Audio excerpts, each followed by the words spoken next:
BY Vijayendra R Ashok ತಲೆದಂಡ fix. ಇದೇ 23ಕ್ಕೆ ದೆಹಲಿಗೆ ಬರುವಂತೆ ಇಬ್ಬರಿಗೂ ಕೂಡ ಬುಲಾವನ್ನ ನೀಡಲಾಗಿದೆ. BY ವಿಜೇಂದ್ರ ಆರ್ ಅಶೋಕ್ ತಲೆದಂಡ ಫಿಕ್ಸ್ ಇದೆ. 23ಕ್ಕೆ ದೆಹಲಿಗೆ ಬರುವಂತೆ ಇಬ್ಬರಿಗೂ ಕೂಡ ಹೈಕಮಾಂಡ್ನಿಂದ ಬುಲಾವ್ ನೀಡಲಾಗಿದೆ. ಯಾವುದೇ ದಿನ ರಾಜೀನಾಮೆಗೆ ಸೂಚನೆ ಕೊಡ್ತಾರ ವರಿಷ್ಠರು. ಕರ್ನಾಟಕದ ವಿಚಾರದಲ್ಲಿ ಹೈಕಮಾಂಡ್ ನಾಯಕರಿಗೂ ಕೂಡ ಮುಜುಗರ ಆಗಿರುವಂಥದ್ದು. ಪರಿಷತ್ನಲ್ಲಿ ಅಡ್ಡ ಮತದಾನ ಮಾಡಿದ್ದ ಬಿಜೆಪಿ ಶಾಸಕರು ಅಡ್ಡ ಮತದಾನ ತಡೆಯುವಲ್ಲಿ ಆರ್ ಅಶೋಕ್ ಹಾಗೂ ವಿಜೇಂದ್ರ ಫೇಲ್ ಆಗಿದ್ದಾರೆ. ಅದೇ ಕಾರಣಕ್ಕೆ ಇಬ್ಬರ ತಲೆದಂಡವಾಗುವುದು ಬಹುತೇಕ ಫಿಕ್ಸ್ ಆಗಿದೆ. ಏನು ಅಡ್ಡ ಮತದಾನ ಆಯ್ತಲ್ವಾ, ಇದರಿಂದನೂ ಕೂಡ ಇವರ ತಲೆದಂಡ ಆಗುವಂಥದ್ದು ಬಹುತೇಕ ಫಿಕ್ಸ್. ಇಲ್ಲಿ BY ವಿಜೇಂದ್ರ ಆರ್ ಅಶೋಕ್ ತಲೆದಂಡ ಆಗುವಂಥದ್ದು ಬಹುತೇಕ ಖಚಿತವಾಗಿದೆ. ಇದೇ 23ಕ್ಕೆ ದೆಹಲಿಗೆ ಬರುವಂತೆ ಇಬ್ಬರಿಗೂ ಕೂಡ ಬುಲಾವನ್ನ ಹೈಕಮಾಂಡ್ ನೀಡಿದೆ. ಅದೇ ದಿನ ರಾಜೀನಾಮೆಗೆ ಸೂಚನೆ ಕೊಡ್ತಾರ ವರಿಷ್ಠರು. ಕರ್ನಾಟಕದ ವಿಚಾರದಲ್ಲಿ ಹೈಕಮಾಂಡ್ ನಾಯಕರಿಗೂ ಕೂಡ ಮುಜುಗರ ಆಗಿರುವಂಥದ್ದು. ಪರಿಷತ್ನಲ್ಲಿ ಅಡ್ಡ ಮತದಾನ ಏನ್ ನಡೀತು ನಿನ್ನೆ, ಆ ವಿಚಾರವಾಗಿ ಬಿಜೆಪಿ ಶಾಸಕರು ಅಡ್ಡ ಮತದಾನ ಮಾಡುವ ವಿಚಾರವಾಗಿ ಹೈಕಮಾಂಡ್ಗೆ ಮುಜುಗರ ಉಂಟಾಗಿದೆ. ಹಾಗಾಗಿಯೇ ವಿಜೇಂದ್ರ ಹಾಗೂ ಆರ್ ಅಶೋಕ್ ತಲೆದಂಡ ಆಗುವಂಥದ್ದು ಬಹುತೇಕ ಫಿಕ್ಸ್ ಆಗಿದೆ. ಯಾಕಂದ್ರೆ ಒಬ್ರು ವಿರೋಧ ಪಕ್ಷದ ನಾಯಕ, ಮತ್ತೊಬ್ರು ರಾಜ್ಯದ ಬಿಜೆಪಿ ರಾಜ್ಯಾಧ್ಯಕ್ಷರಾಗಿದ್ದಾರೆ. ಇಬ್ರು ಕೂಡ ಸರಿಯಾದಂತಹ ಒಂದು ಕೆಲಸ ನಿರ್ವಹಿಸಿಲ್ಲ ಅನ್ನುವಂತಹ ಕಾರಣಕ್ಕಾಗಿ ಕೂಡ ಸ್ಥಾನಕ್ಕೆ ಕುತ್ತು ಬರುವಂಥದ್ದು. ಇನ್ನು ವಿಜೇಂದ್ರ ಸ್ಥಾನಕ್ಕೆ ವಿ ಸೋಮಣ್ಣ ಬಹುತೇಕ ಫಿಕ್ಸ್. ಆರ್ ಅಶೋಕ್ ಸ್ಥಾನಕ್ಕೆ ಅರವಿಂದ್ ಬೆಲ್ಲದ್ ಸಾಧ್ಯತೆ, ಅವರನ್ನ ಆಯ್ಕೆ ಮಾಡುವಂತಹ ಸಾಧ್ಯತೆ ಇದೆ. ಬೆಲ್ಲದ್ಗೆ ಅಧ್ಯಕ್ಷ ಸ್ಥಾನ ಇಲ್ಲವೇ ವಿಪಕ್ಷ ನಾಯಕನ ಸ್ಥಾನ ಫಿಕ್ಸ್. ರಾಜ್ಯ ಬಿಜೆಪಿಯಲ್ಲಿ ಈಗ ಸಂಚಲನ ಮೂಡಿಸಿದೆ ಈ ಬೆಳವಣಿಗೆ.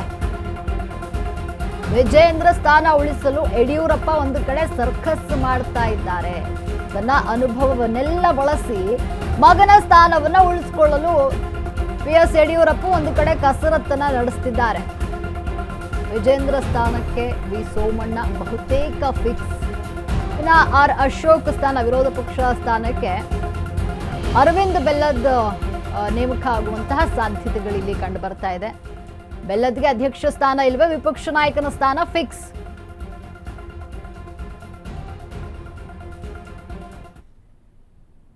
ನಿಮಗೆ ಹೆಚ್ಚಿನ ಮಾಹಿತಿಯನ್ನು ನೀಡಲು ನಮ್ಮ ಪ್ರತಿನಿಧಿ ಜೀವನ್ ದೂರವಾಣಿ ಸಂಪರ್ಕದಲ್ಲಿದ್ದಾರೆ. ಜೀವನ್, ಏನು ವಿಪಕ್ಷ ನಾಯಕ ಹಾಗೂ ರಾಜ್ಯಾಧ್ಯಕ್ಷ ಸ್ಥಾನದ ಬದಲಾವಣೆಯ ನಿರೀಕ್ಷೆಯಲ್ಲಿ ಈಗ ರಾಜ್ಯ ಬಿಜೆಪಿಯಲ್ಲಿ ಇರುವಂಥದ್ದು, ಅಂದ್ರೆ ಇದು ಬದಲಾವಣೆಯ ಒಂದು ಗಾಳಿ ಬೀಸ್ತಾ ಇರುವಂಥದ್ದು. ಬದಲಾವಣೆ ಆಗುತ್ತಾ? ಹೈಕಮಾಂಡ್ ಈಗ ವಿಜೇಂದ್ರ ಹಾಗೂ ಆರ್ ಅಶೋಕ್ಗೆ ಬುಲಾವ್ ನೀಡಿದೆ, ದೆಹಲಿಗೆ ಬರಬೇಕು ಅಂತ ಬುಲಾವ್ ನೀಡಿದೆ. ಈ ಬಗ್ಗೆ ಹೆಚ್ಚಿನ ಮಾಹಿತಿ ಏನಿದೆ? ಎಸ್ ಲಕ್ಷ್ಮಿ, ಏನಿ ಒಂದು ವಿಚಾರ, ನಿನ್ನೆ ಪರಿಷತ್ ಚುನಾವಣೆಯಲ್ಲಿ ಸಾಕಷ್ಟು ಮುಜುಗರ ಆಗಿರುವಂತದ್ದು ಸದ್ಯ ಬಿಜೆಪಿ ಪಕ್ಷಕ್ಕೂ ಹಾಗೂ JDS ಪಕ್ಷಕ್ಕೆ. ಆದ್ರೆ ಇಲ್ಲಿ ಬಿಜೆಪಿ ಹೈಕಮಾಂಡ್ ಇದನ್ನ ಗಂಭೀರವಾಗಿ ಪರಿಗಣಿಸಿರೋ ಹಾಗೆ ಕಾಣ್ತಿದೆ. ಯಾಕಂದ್ರೆ ಸಾಕಷ್ಟು ದಿನ, ಅಂದ್ರೆ ಇಷ್ಟು ದಿನ ಬಿಜೆಪಿಯಲ್ಲಿ ಸಾಕಷ್ಟು ಹೊಡೆತಗಳನ್ನ, ಅಂದ್ರೆ ಏನು ಉಪಚುನಾವಣೆಗಳಾಗಿರ್ಬೋದು, ಸಾಕಷ್ಟು ಅಂದ್ರೆ 2 ಬಾರಿ ಉಪಚುನಾವಣೆ ನಡೀತವೆ. ಇನ್ನು ಆ ಒಂದು ಸಂದರ್ಭದಲ್ಲೂ ಕೂಡ 5 ಕ್ಷೇತ್ರದಲ್ಲೂ ಬಿಜೆಪಿ ಸೋತಿರುವಂತದ್ದು, ಅಲ್ಲೂ ಕೂಡ ಮುಖಭಂಗ ಆಗಿರುತ್ತೆ. ಆದ್ರೂ ಕೂಡ ಏನೊಂದು ರಾಜ್ಯಾಧ್ಯಕ್ಷರಾಗಿರ್ಬೋದು, ಅದ್ರ ಜೊತೆಗೆ ವಿಪಕ್ಷ ನಾಯಕನ ಚೇಂಜ್ ಮಾಡಿರೋದಿಲ್ಲ ಈವರೆಗೆ. ಆದ್ರೆ ಸದ್ಯ ಈಗ ಪರಿಷತ್ ಚುನಾವಣೆಯಲ್ಲಿ ಸದ್ಯ ಈ ಒಂದು ಕ್ರಾಸ್ ವೋಟಿಂಗ್ ಏನಾಗಿದೆ, ಈ ಒಂದು ವಿಚಾರವಾಗಿ ಅದನ್ನ ಗಂಭೀರವಾಗಿ ಪರಿಗಣಿಸಿರೋ ಹಾಗೆ ಕಾಣ್ತಿದೆ. ಆದ್ರೆ ಸಲುವಾಗೇನೆ ಈಗ ಸದ್ಯ ವಿಜಯೇಂದ್ರ ಹಾಗೂ ಅಶೋಕ್ರನ್ನ ಈ ಒಂದು 23ನೇ ತಾರೀಕು ದೆಹಲಿಗೆ ಬರುವಂತೆ ಇಬ್ಬರಿಗೂ ಕೂಡ ಬುಲಾವನ್ನ ನೀಡಿರುವಂತದ್ದು.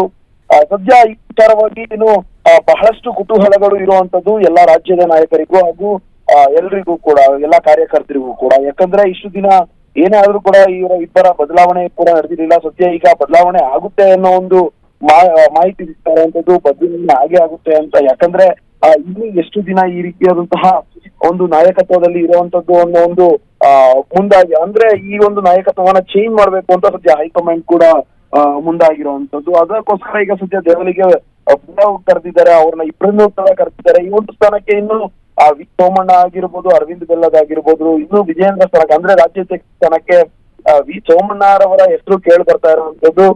ಇನ್ನು ಇದ್ರ ಜೊತೆಗೆ ಇನ್ನು ವಿಪಕ್ಷ ನಾಯಕ ಸ್ಥಾನಕ್ಕೆ ಅರವಿಂದ್ ಬೆಲ್ಲದ್ ಆಗಿರ್ಬೋದು, ಅಥವಾ ಇನ್ನು ಸುನೀಲ್ ಕುಮಾರ್ ಆಗಿರ್ಬೋದು, ಸಾಕಷ್ಟು ಜನರ ಹೆಸರು ಕೇಳಿ ಬರ್ತಿದೆ. ಸದ್ಯ ಇದು ಚೇಂಜ್ ಆಗುತ್ತಾ ಇಲ್ವಾ ಅಂತ ಕಾದು ನೋಡ್ಬೇಕಾಗಿದೆ ಲಕ್ಷ್ಮಿ. ಧನ್ಯವಾದ ಜೀವನ್ ನಿಮ್ಮೆಲ್ಲ ಮಾಹಿತಿಗಾಗಿ.